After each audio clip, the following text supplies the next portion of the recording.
You know, there are a lot of things happening in the world right now we could talk about.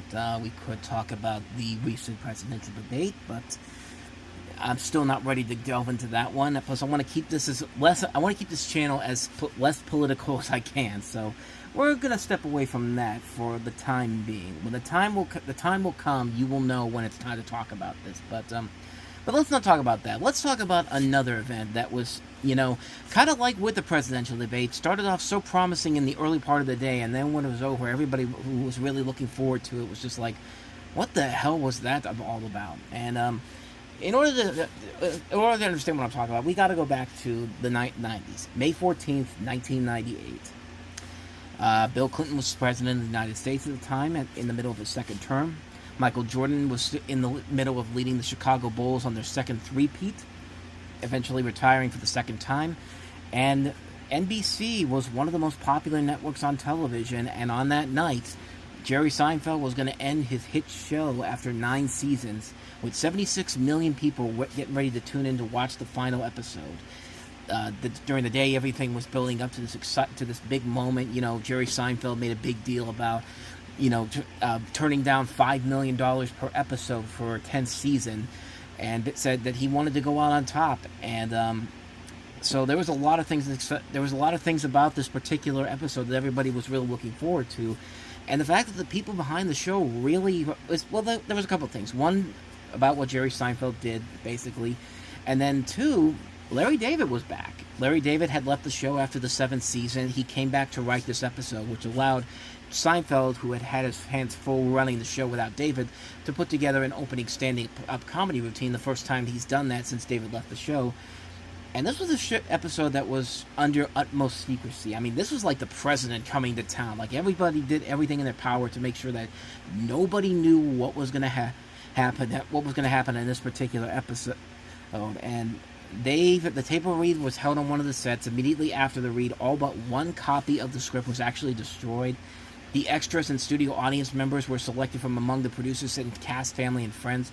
All of them were required to sign a legally binding agreement not to reveal the episode's details. And they even had a fake working title episode for the show called A Tough Nut to Crack, which was created to keep outsiders from discovering that it was indeed the final episode. And they actually had a fake version of the verdict scene in this episode, which was created, in which the characters are found not guilty, although, as seen in an Easter egg on the Season 9 DVD set, this alternate ending was simply the broadcast version of the show with the word guilty replaced by not guilty, and a stock footage shot of the Rosses inserted as a reaction shot. So, let's talk about this episode, because going into it, everyone was really excited to see how the show was going to end. They had this, it was all over NBC. This was back when they knew how to promote the hell out of their stuff. And, they were setting up this big night. It was going to be the 2-hour Seinfeld finale, starting with this big clip show, and then the final episode was going to run for near movie length after ER's season finale, and then there was going to be Jerry on the Tonight Show with a special guest that later turned out to be a surprise guest that turned out to be John F. Kennedy Jr. in one of his rare television appearances. So the buzz was so high on this particular episode that everybody was looking forward to it, and then it aired, and needless to say, I don't think they really understood how much at the time that this ending would be significantly not as good as people let on. And after watching it again this past week, I've seen this episode 3 times in my life. I saw it when I first started watching Seinfeld in full in 2007 when I got the DVD sets, and then I watched it again in 2015, and I didn't like it in 2007. I didn't like it in 2015. Watching it again just these last couple days ago when it was on television, still don't like it. I still don't like it, and it's kind of easy to see why here. The plot of this is that NBC executives decide to add Jerry and George's pilot, Jerry, to the fall season. Of course, the pilot from the fourth season. There's a new head at NBC played by Peter Riegert from Animal House and The Mask, and he really likes the pilot, and he not only tells them that they're going to order the show, they're going to give him 13 episodes, they're going to put it on Wednesday night, and you're going to start to, if you listen to the dialogue here, you're going to start to see some of the problems here with this particular this last episode. But we'll get to that as we move along here. So Jerry and George are planning to move out to Los Angeles, and decide that NBC basically gives them the right to use their jets, and they decide to vacation in Paris. And Elaine and Kramer before they leave. However, the plans get canceled when their plane experiences turbulence and is forced to land for repairs. Kramer was at the beach beforehand. He was trying to get water out of his ears by dancing around, and then all of a sudden, he hits the pilots, and the plane goes down in this town in Manhattan. What was it? It was Massachusetts, Latham, Massachusetts. So they go into town, and then all of a sudden, they get arrested for breaking this Good Samaritan law that's in this county, and they unknowingly violated the local duty to rescue law, referred to as the Good Samaritan law in the episode's dialogue, and are put on trial. In addition, for poor influences, and after having several testimonies from returning characters, the judge, Art Vandelay, get it, because that's what George's fake name used to be, basically sentenced the four of them to prison and for a year. And you could pretty much see everything that's wrong with this episode. There's no doubt about it that Seinfeld is one of the most groundbreaking shows in TV history, and for it to just end this way, there's just so many things wrong with this particular episode. One of the things I didn't mention when I first reviewed this back in the day was the fact that the jokes in this, there's not a whole lot of jokes in here, and even when there is, it's just callbacks. It's nothing but callbacks from everything that they've done from the original series. Like everything, it's like little things like the button thing. That's the first thing that Jerry talks about in the very first episode of the show. Like stuff like that's fine. But then when you're doing stuff like what I talked about before, where the head of NBC is just like I want to put this show on the air. I want this to be a series. I'm going to put this on Wednesday night because that's how Seinfeld started. It was a show where the networks really believed it in, and a lot of people did not believe it in, and they said put it up on Wednesday and we'll see what happens. And then it just kept moving around the schedule. But not only that, you get callbacks to various episodes, and they're forced in.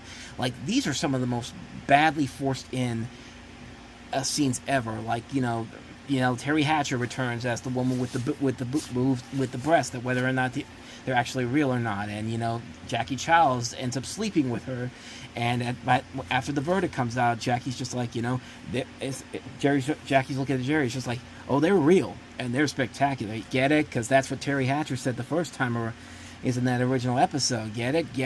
Have you gotten it yet? Hello, knock on wood.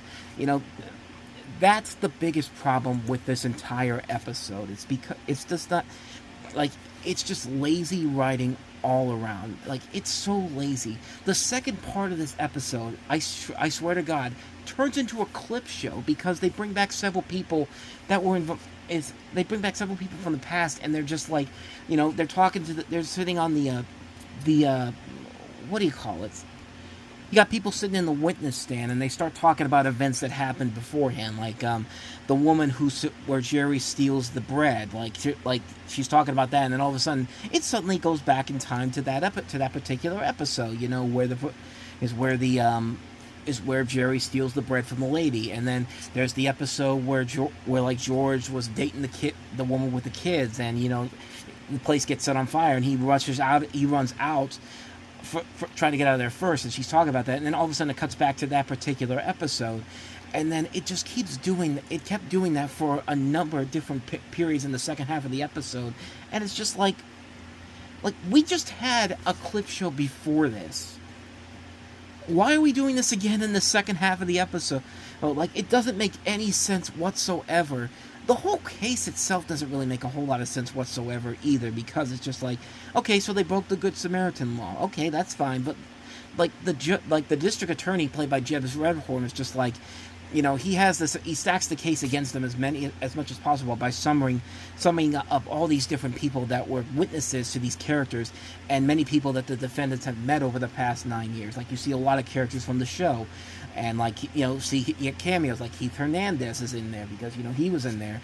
Like, you see David Putty. You see also some of the other people that were involved in these people's lives. Like, you see Kramer's little buddy that going out to this place, and it's just like, It's cool to see them there, but it would be nice to serve a point to it. Like, if you did something like the Cheers finale, people don't realize that in the background you see people like Warren Littlefield and Brandon Tartikoff, but they're not really saying anything. They're just there in the background. Now, if it was something like that, that would make more sense. But no, they make such a big deal of grabbing everybody that they can in there. Jane Leeves is back as the Virgin in this. The Soup Nazi's in here.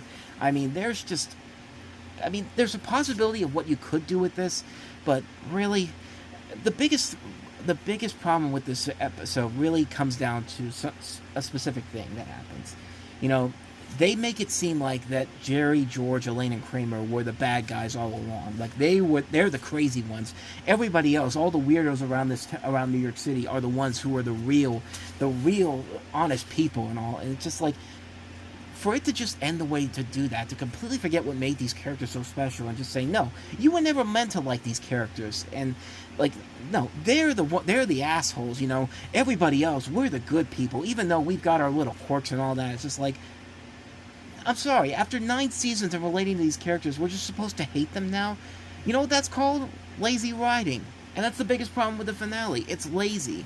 It's an excuse to bring everybody back for one last go-around without giving a good ending to the series. It takes these characters we've come to know and love and just throw them under the bus as monsters, as just people that we were never supposed to like, and there was never any indication of that whatsoever. And for a big television event like the last episode of one of the most culturally significant shows in television history, you would expect the best the show has ever given you, and then they throw this out. Are you kidding me? It's like this is as bad as your nightmares made it out to be. It's that bad. And there's a way you could make this work. Like, this whole concept could work as the ending to another show that's very similar to Seinfeld. And, of course, talking about It's Always Sunny in Philadelphia. If they do the exact same thing with this in the final episode, and it's basically just the gang getting killed off, that's like getting sent to the electric chair or death, or like a painful death, that would make more sense, because they are scumbags on that show, but they're likable scumbags, but they are terrible people on that show. It's Always Sunny in Philadelphia. They're not scumbags here on Seinfeld. Like, it completely goes against what the show was standing for. It's like with the How I Met Your Mother finale, too. Like, the whole thing was setting up, okay, we're setting up how Ted Mosby's going to meet the mother of his 2 kids. And, they finally do that, and then all of a sudden, when it's all said and done, the kids are just like, well, that's great and all, but you know what? We think you should go back to being with Aunt Robin again. Like, keep in mind, that was an ending for How I Met Your Mother that they had filmed way back in season 1, because they didn't think they were going to get renewed for another season. And when the show gets canceled, we could just plaster that one at the end of the finale, and nobody would have really batted an eye to it. But there's a difference from doing that in season 1 and season 2 than keeping it there until you get to all the way to the final end of the show. That's another one of those shows that was so great, but then the last episode completely ruined it. And, for a good 11 years, it was the only finale we had for Seinfeld. But thankfully, we got the Curb Your Enthusiasm episode, the Seinfeld season, which, gave us a proper ending to the series that we could enjoy more. And, when you watch it, it's more acceptable than what we ended up getting. But at the same time, they did it again in Curb Your Enthusiasm with the last episode. The last episode of the show, what was the big thing they did? Like, it was literally the same plot as this episode was. Like, Larry gets arrested for, he got arrested for something. I can't remember what it was. Let me double check here. He got arrested for violating the Election Integrity Act of 2021 in Atlanta. So he's in court, and in the last episode, he reaches a verdict. Larry's declared guilty. The judge knows how Larry kept committing mistakes, telling him that he hopes he learned a lesson, and sentenced him to 1 year in prison. And when sitting in a cell, it features a lot of references to the first episode. And then at the end, Jerry Seinfeld actually shows up telling Larry that he met with one of the jurors at a Mexican restaurant the previous night, and that violates the jury's I can't read this word. Sequestration. Sequestration. I think I'm pronouncing that right. Which eventually causes a mistrial, and Larry's actually allowed to go out. And Larry basically tells Seinfeld, this is how we should have ended the finale. And it's just like, how did you not come up with that before? And like, yeah, that's like, Like, I love the fact that Curb Your Enthusiasm exists because they're able to say, we realize we screwed up here, so not only are we going to fix this once, we're going to fix it twice for you. But that's the finales we should have gotten for Seinfeld. But this is about as bad as it gets. I mean, it doesn't take away from the fact that the series is still a great show, but man, the finale for that should have been so much better. I mean, this should have been on the level of MASH and Cheers. Like, it should have wrapped up the storylines in a way that doesn't feel like it's screwing around with its fan base. Like, it's amazing that after 26 years, I thought I would finally get around to finding something of value to this particular final episode, and yet, no. I simply cannot. I mean, it's a bad episode that still does not hold up. It feels like a major, major letdown. And like I said, it still doesn't take away from the fact that Seinfeld was a great show. But, you know, with everything going on right now with him over the last couple of months, I feel like now is probably a good time to do a quick recap of that, since I just watched it again recently. And yeah, it's still as bad as you remember. So there you go. That's just something that happened this past week. But check out what I had to say last week about America's Funniest Home Videos, and check out some of the other videos we've done. Thanks for watching. I'll see you guys next time.